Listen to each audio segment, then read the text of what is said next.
Johannesburg Mayor Kabelo Gwamanda has delivered his maiden State of the City address, listing a host of challenges the city is up against, also saying that they are historical challenges, using the word like strained finances. Gwamanda says that when the government of local unity took control in January, it discovered the municipality was almost bankrupt. So how do we begin to fix this? First, I imagine we have to find out exactly what's wrong.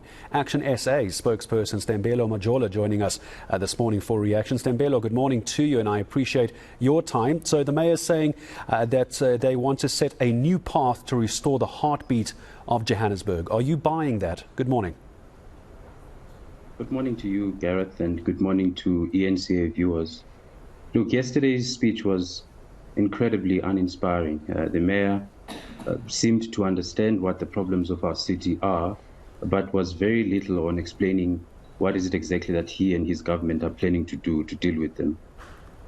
Well, there's a number of issues that he raised: water, human settlements, crime, jobs, infrastructure in a city, and this new path we're talking about. Let's, for example, talk about the potholes or the blackouts we're experiencing with the power not coming back on after load shedding. What would ActionSA do? What would you like to have heard the mayor saying?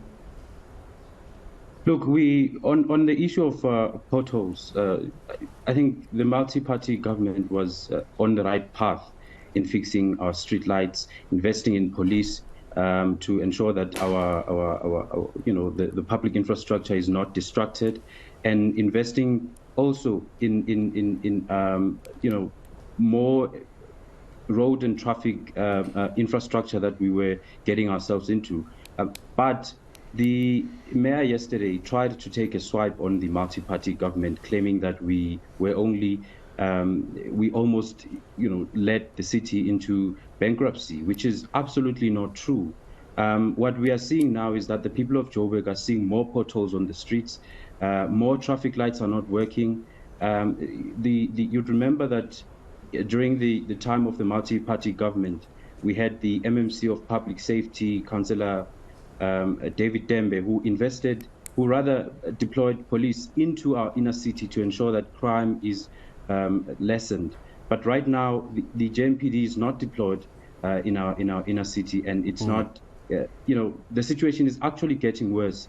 The people of Joburg want to see their city and their streets being more clean and being more safer for them to do business. And in fact, the most hard-hit people with the levels of crime in our city are small businesses, and this is why we really were disappointed to hear that the mayor doesn't have really good plans.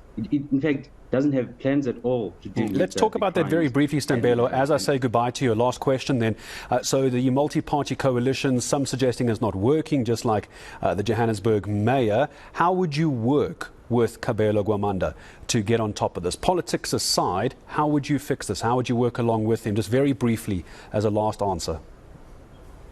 I think that's a beautiful question, Gareth. Today, our caucus leader, Councillor Funzi Ngobeni, will be responding to the mayor's speech. Unfortunately, we've heard that the mayor will not be there. Again, another setback to the people of Johannesburg. The mayor is not available to attend to the responses to his State of the City address. ActionSA will be making suggestions on how to deal with electricity issues, how to deal with road and traffic issues, how to deal with the ever-growing housing backlog in our city. So our caucus leader today will be making that response to the executive mayor, but we will also be making an announcement later today to deal with the question around the future of the mayor of the city of Johannesburg. And we look forward to hearing what that response is going to be to what the Johannesburg mayor had to say yesterday. Sthembelo, thank you very much indeed. ActionSA spokesperson Sthembelo Majola joining us this morning.